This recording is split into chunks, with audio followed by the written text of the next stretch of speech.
Bagi seorang muslim pastinya mengenal sosok sahabat Nabi ini, Utsman bin Affan, khalifah ketiga yang mendapat petunjuk. Beliau adalah Dzunurain, pemilik dua cahaya, menantu Nabi, karena menikah dengan dua putrinya Rasulullah, yaitu Ruqayyah dan Ummu Kulsum. Orang yang pakaiannya adalah takwa, penyusun Al-Quran. Beliau dibunuh dengan zalim ketika membaca Al-Quran pada tanggal 18 Zulhijjah tahun 35 Hijriah oleh kelompok pengkhianat yang menjijikan, yang jumlahnya mendekati 2.000 orang. Tujuan dan keinginan mereka berbeda-beda, hanya saja mereka semua sepakat untuk menggulingkannya terlebih dahulu, dan kemudian membunuhnya.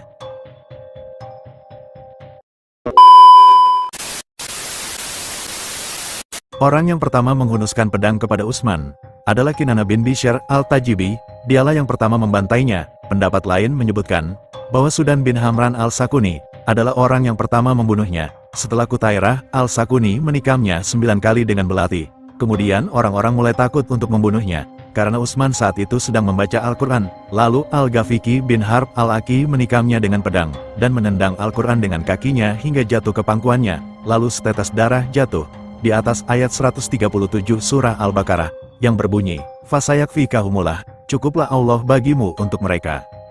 Orang-orang yang membunuh dan mengepung rumah Utsman bin Affan berasal dari masyarakat Mesir, Basra dan Kufah. Mereka telah menuduh Utsman bin Affan sebagai pelaku bid'ah dan pengingkar janji. Di antara tokoh pembunuhan itu adalah Harks bin Zuhair Asadi, Hakim bin Jablah, Ashtar Malik bin Haris an-Nakhai, Umair bin Dabi, dan Kamil bin Ziyad al-Nakhai. Semua yang ikut serta dalam pembunuhannya Utsman berakhir tragis. Dalam kurun 40 tahun, Al-Hajjaj bin Yusuf As-Saqafi telah membunuh Umair bin Dabik al-Burjami dan Kamil bin Ziyad al-Nakhai. Karena terbukti terlibat dalam pembunuhan Utsman pada tahun 75 Hijriah, Al-Hajjaj bin Yusuf As-Saqafi saat itu melakukan kampanye militer di Kufah untuk menghadapi bala tentara Khawarij. Kemudian Umair bin Dabi, yang sudah tua renta, berkata kepada Al-Hajjaj, "Izinkan aku supaya tak ikut dalam perang, karena tubuhku sudah lemah. Biarkan anakku saja yang menggantikan posisiku." Al-Hajjaj pun memberikan dia izin. Namun tak lama kemudian datanglah seorang laki-laki bernama Anbasah bin Abi Said. Dia berkata kepada Hajjaj, "Tahukah kamu siapa orang tua itu?" Al-Hajjaj berkata, "Tidak." Lalu laki-laki itu berkata, "Ini Umair bin Dabi, yang dulu pernah masuk ke rumah Utsman." Lalu menginjak dadanya dan meremukkan tulang rusuknya. Seketika Al-Hajjaj marah dan memenggal kepalanya.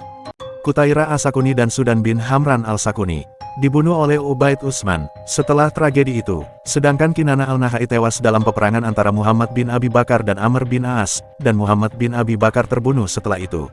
Al-Ashtar al-Nakhai meninggal karena keracunan minuman madu di Suez, dan Hakim bin Jablah, sang pencuri, terbunuh dalam pertempuran Basra. Ia dibunuh oleh kelompok Aisyah, Talha, dan Zubair. Dalam pertempuran di Basra, Talha dan Zubair membunuh semua orang yang berpartisipasi dalam pembunuhan Utsman, dan jumlah mereka sekitar 600 orang. Tak satu pun dari mereka yang selamat kecuali Harks bin Zuhair al-Sa'di.